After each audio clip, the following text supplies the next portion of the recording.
ये सीख लो 95% लोग गलती करते हैं। यूज करने का सही तरीका सीखें इंग्लिश स्पीकिंग में। गेट के कई सारे यूजेस हैं जिसका अलग अलग मीनिंग है, अलग अलग तरीके से प्रयोग होते हैं और डेली लाइफ इंग्लिश स्पीकिंग में काफी ज्यादा यूजफुल है।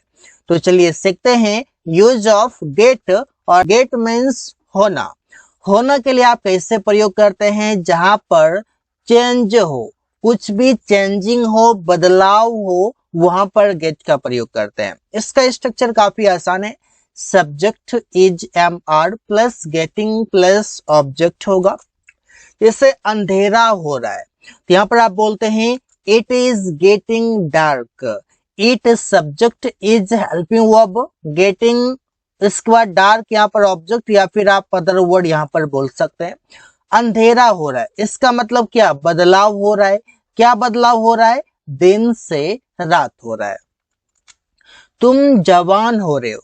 जवान हो रहे हो मतलब बच्चा से जवान होना। बच्चा से जवान होना। यहाँ पर क्या हो रहा है? बदलाव हो रहा है। यहाँ पर बोलेंगे यू आर गेटिंग यंग। यहाँ पर गेट का मतलब है होना, लेकिन तब जब कोई बदलाव की बात हो।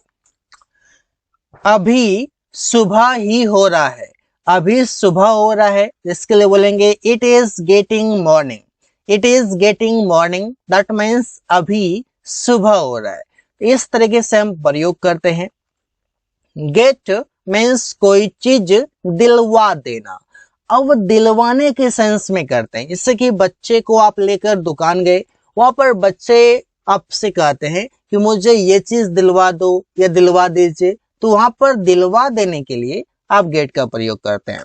इससे स्ट्रक्चर काफी आसान सा है। गेट यहाँ पर होगा, इसके बाद ऑब्जेक्ट होगा और गेट यहाँ पर एक V1 के रूप में प्रयोग होगा। जैसे मुझे कुछ पैसे दिलवा दो, मुझे कुछ पैसे दिलवा दो आप किसी से कहते हैं, तो वहां पर आप बोलेंगे get me some money. Get me मतलब मुझे दिलवा दो, सम मनी कुछ पैसे।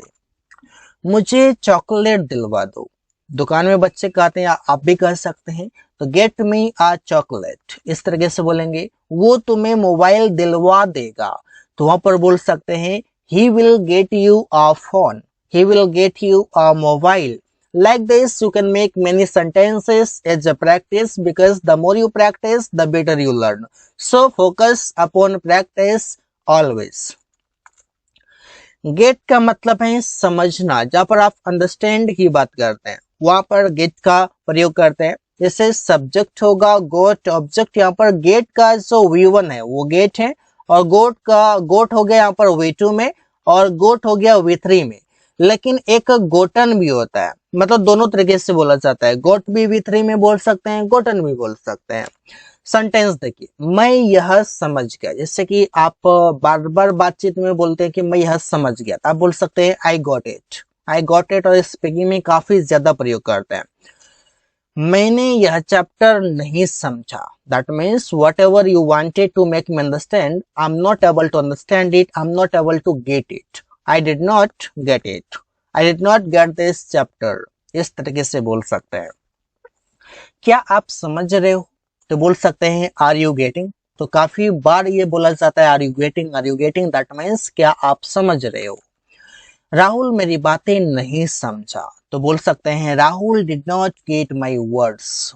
Like this you can make many sentences.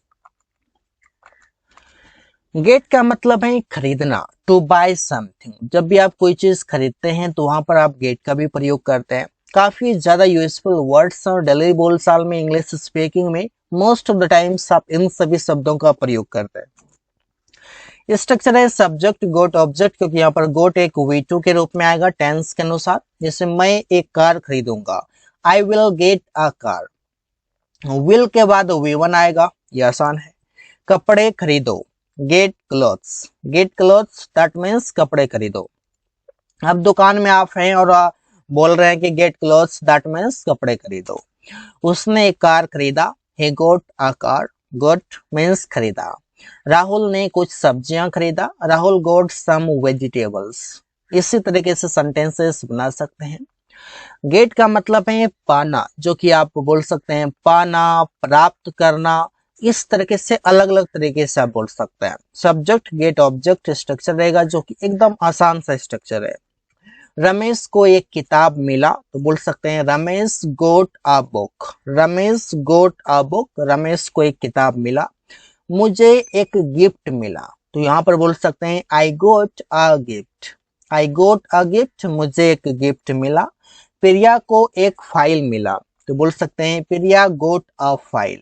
तो जहाँ पर आप मिलने के, प्राप्त करने के सेंस में आप बात कर रहे हैं तो वहां पर आप गेट का प्रयोग कर सकते हैं।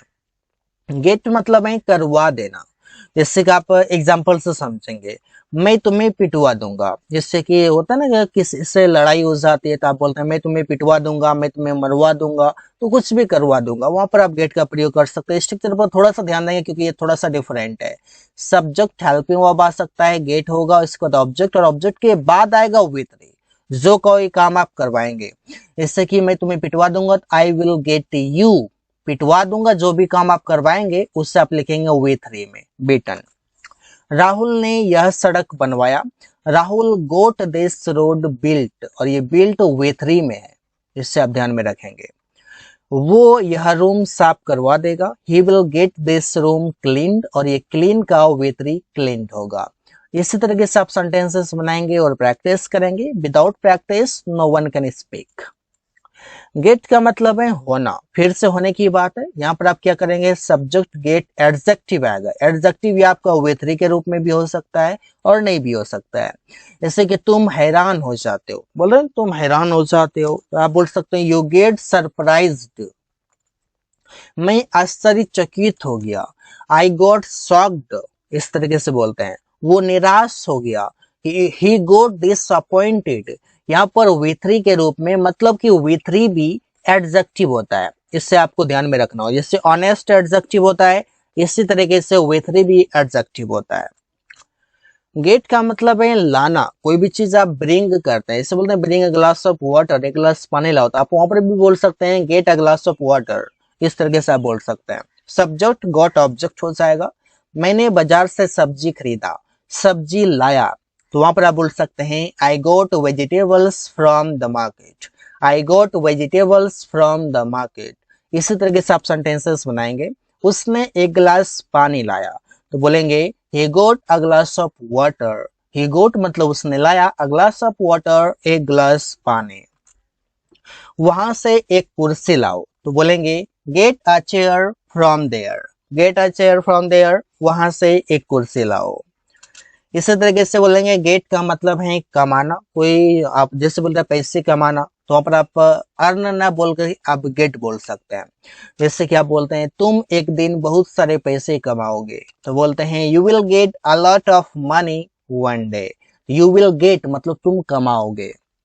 उसने कल 5,000 कमाया, तो बोल सकते हैं उसने कमाया, तो उसने के लिए यहाँ पर सब्जेक्ट बना देंगे ही गोट 5,000 रुपीज यस्टरडे। यस्टरडे मतलब कल, बीता हुआ कल। आकाश आजकल पैसे कमा रहे हैं। Akash is getting money nowadays. इसी तरीके से सेंटेंस बनाते हो, that is very easy to understand. Get का मतलब है कोई बीमारी होना, डिजीज होना, वहां पर आप प्रयोग करते हैं। जैसे कि आप बोलते हैं मेरे उंगली में दर्द हो रहा है, तो आप बोल सकते हैं I am getting a pain in my finger. यहाँ पर गेट का मतलब है होना, बीमारी होना, दर्द होना, बुखार होना, इस तरीके से आप बोलते हैं। उससे बुखार हो गया, ही गोट फीवर या ही गोट अ फीवर। रमेश को कैंसर हो गया, Ramesh got cancer. Ramesh got a cancer, इस तरीके से बोल सकते हैं। गेट का मतलब है पहुंचना, जहां पर भी आप रीच करते हैं, रीच का मतलब पहुंचना, अराइव मतलब पहुंचना, वहां पर भी आप इससे प्रयोग करते हैं। जैसे कि आप बोलते हैं वो ऑफिस 9:30 बजे रोज पहुंचता है। He gets to office at 9:30 every day. क्या तुम वहां पहुंच गए, डिड यू गेट देयर, इस तरीके से बोलते हैं। मैं 15 मिनटों में बाजार पहुंच गया, I got to market within 15 minutes. इस तरीके से आप सेंटेंस बनाएंगे, that is very easy. So guys, thanks for watching, that's all for today.